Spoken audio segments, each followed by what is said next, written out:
बिस्मिल्लाहिर्रहमानिर्रहीम। अगस्त आ चुका है, हर तरफ आज़ादी की आवाज़ गूंज रही है। मगर कौन सी आज़ादी? वो आज़ादी जो 90 साल लड़कर मेहनत कर कर हमारे असलाफ ने, हमारे रहनुमाओं ने, हमारे बुजुर्गों ने अंग्रेज़ों से हासिल की। यहाँ वो वाली आज़ादी जो हम आज भी हासिल करना चाह रहे हैं अपने ज़मींदारों, ठेकेदारों, चौधरियों, सरदारों, अपने सियासतदानों। हम आज भी इनसे आज़ादी हासिल करना चाह रहे हैं। किस आज़ादी को सेलिब्रेट करेंगे? सबसे पहले तो हमारा सवाल यह है कि किस आज़ादी के लिए हम इतना खुश हैं? क्या हम आज़ाद हैं कि नहीं हैं? आज भी किसी गांव में एक जमींदार ने किसी की बेटी को उठा लिया होगा, किसी के बेटे को कत्ल कर दिया होगा, किसी के बच्चों को मार दिया होगा, किसी के ऊपर कुत्ते छोड़ दिए होंगे। किस बिना पे? जी, वो उसने उसकी प्लेट में से कोई खाना खा लिया होगा, भूखा होगा बेचारा। उसके बच्चे ने खेतों में कोई भैंस जानवर वगैरह आ गया होगा। तो हम कहाँ के आजाद हैं? हमारा आधा मुल्क तो इन जागीरदारों का गुलाम है जो 200-400 रुपए रोटी के लिए आज भी जलील हो रहा है। तो किस किस आजादी की हम बात करते हैं? हम किस आजादी को सेलिब्रेट करें जबकि हमारी आधी आबादी जो है वो गुलाम है। वो अपनी मर्जी से खा नहीं सकते, अपनी मर्जी से पहन नहीं सकते। उन्होंने मांग के पहनना है, मांग के खाना है, वो भी मिल गया तो ठीक है, नहीं तो उनके ऊपर कुत्ते छोड़ दिए जाते हैं, उनको गोलियां मार दी जाती हैं, उनको चौकों में नंगा दुराया जाता है। तो क्या हम आजाद हैं? ये तो हो गया चलो उन बेचारों का। अब हम बात कर लेते हैं, हम जहनी तौर पर आजाद नहीं है। हमारा खाना पीना, उठना बैठना, चलना फिरना, सोना जागना सारा मगरिब तहजीब का पहनावा, सब कुछ हमारे ऊपर मगरिबी असर हो चुका है। तो हम आजाद जिस्मानी तौर पर अगर कुछ लोग पाकिस्तान में आजाद फिर रहे हैं, उन जगीरदारों के गुलामों के अलावा जो जिस्मानी तौर पर लोग आजाद फिर रहे हैं, वो जहनी तौर पर गुलाम है। आप अपने ड्रेसिंग को देख लें, आप अपने खाने पीने को देख लें, आप अपने सोने जागने की टाइमिंग को देख लें। आप चाहते हैं आपका बच्चा कहाँ पढ़े? अंग्रेजी स्कूल में पढ़े। उर्दू स्कूल में तो पढ़ना ही नहीं है, अंग्रेजी स्कूल में पढ़े। आपके सुप्रीम कोर्ट ने ऑर्डर्स दिए हुए हैं, आपके 56, 62 और 73 के आइन में ये लिखा हुआ है कि आपकी कौमी जुबान उर्दू है, खतो किताबत उर्दू में होगी। लेकिन नहीं, क्या चल रहा है? आज भी सरकारी अदारों में जो लेटर्स आते हैं, आपको कोई जॉब अपॉइंटमेंट का लेटर आ गया, आपको कोई भी लेटर आ गया, वो सारा कुछ इंग्लिश में। जितने भी खत हैं, जितने भी नोटिफिकेशन है, सब कुछ किस में आते हैं? अंग्रेजी में होते हैं।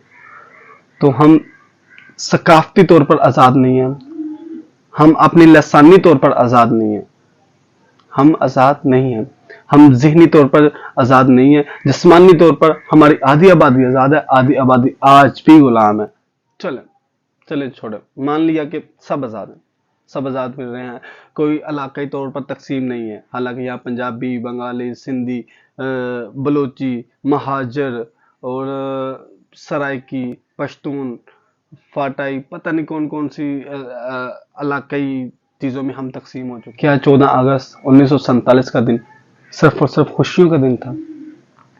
14 अगस्त 1947, ये जो आप लोगों को आजादी मिली है, ये पता है कैसे मिली है? कभी पढ़ा ही नहीं हमने, कभी कोशिश ही नहीं की हमने जानने की कि ये हमें आजादी किस तरीके से मिली है।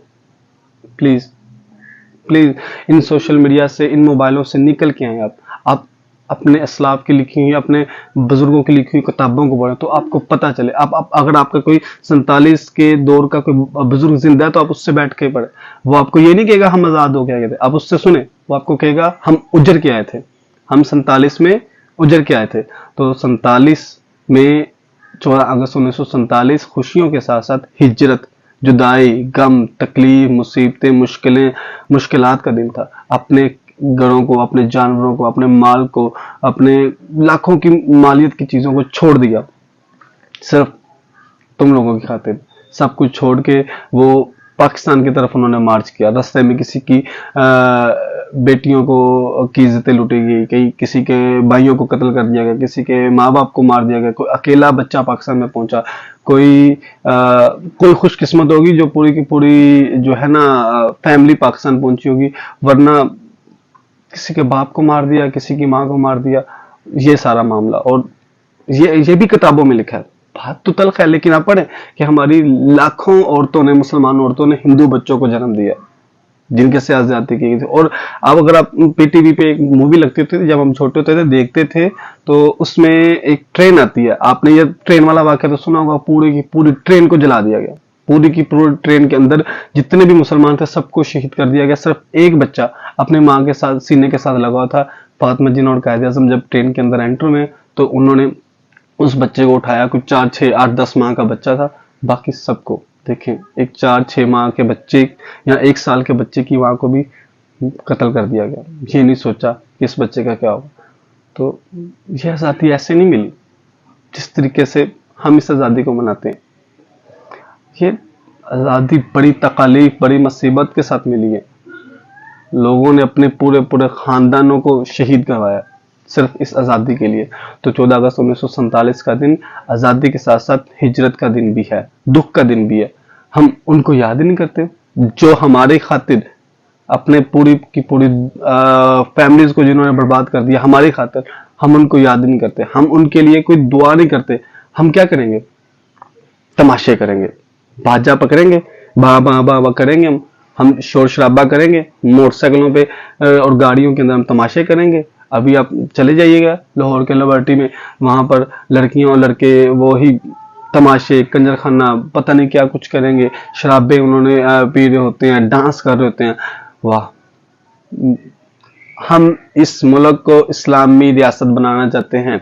फिर कायद आज़म, ये कायद आज़म की बात थी।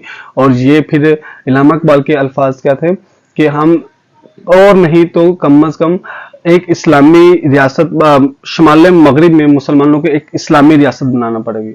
सब ने कोशिश की इस मुल्क को इस्लामी रियासत। क्या नारा था उस वक्त में, मुझे बता। पाकिस्तान का मतलब क्या? ला इलाहा इल्लल्लाह। और आज हम क्या कर रहे हैं?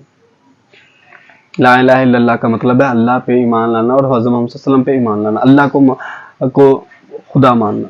और अल्लाह के खुदा मानने का मतलब है अल्लाह के हुक्म को मानना। और हम 14 अगस्त को क्या करेंगे?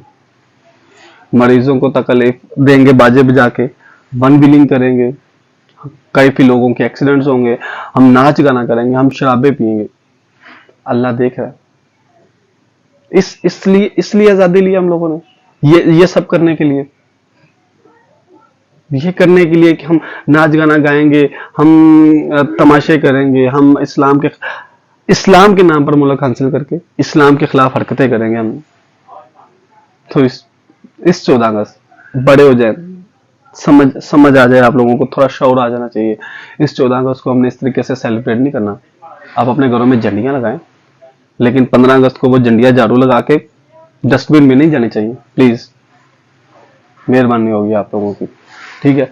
अगर ऐसा करना है तो झंडियां मत लगाएं। आप फजर टाइम उठें, आप शुक्राने के नवाफिल अदा करें, आप उन शोहदा के लिए नवाफिल अदा करें, आप उनकी मग़फ़िरत की दुआ करें, घरों में ख़त्म दलाएं, आप घरों के अंदर फातिहा ख़वानी करें। 14 अगस्त को उस तरीके से वन विलिंग करके, शोर शराबे करके, बाहर निकल के लोगों को तंग करके नहीं मनाना। इस 14 अगस्त की जो दिन है, अगस्त के आज़ादी की रूह को समझें। आज़ादी के आप आज़ाद हैं। देखिए इंडिया में आपको नजर आ रहा होगा, किसी मुसलमान पूरी की पूरी बस्ती को जला दिया, पूरी की पूरी बस्ती को तबाह कर दिया, मसाजिद को गिराया जा रहा है। मुसलमान जहां नजर आता है, दाढ़ी वाला बंदा जहां नजर आता है, जहां टोपी वाला बंदा नजर आता है, जहां अबाए वाली औरत नजर आती है, मार दो। 50-50, 100-100 बंदे गोली मारते भी नहीं है, डंडे मार मार के उस बेचारे को जख्मी करके, हड्डियां तोड़ के उसको मरने के लिए। तो ये उनकी मौत और खुद की आजादी, ये है डिफरेंस। इस चीज में आप आजाद है कि आपको कोई यहाँ मारने वाला नहीं है, आपको कोई नमाज पढ़ने से रोकने वाला नहीं है, आपको कोई कुरान पढ़ने से रोकने वाला नहीं है, आपको कोई गाय ज़िबा करने से रोकने वाला नहीं है, आपको कोई इबादत से रोकने वाला नहीं है। इस मकसद के लिए हमने वतन हासिल किया था, वो वतन, और उस मकसद को हम पूरा नहीं कर रहे, उस चीज को हम पूरा नहीं कर रहे। लेकिन हम किस चीज को कर रहे हैं? अब वो लोग यही सारी इबादत वहां करना चाहते हैं, उनको करने नहीं दी जाती, ठीक है? और हम ये यहां नहीं करना। आप खुद समझे आजादी को कैसे सेलिब्रेट करना। शुक्राने के नवाफिल अदा करके, प्लीज। अल्लाह हाफिज।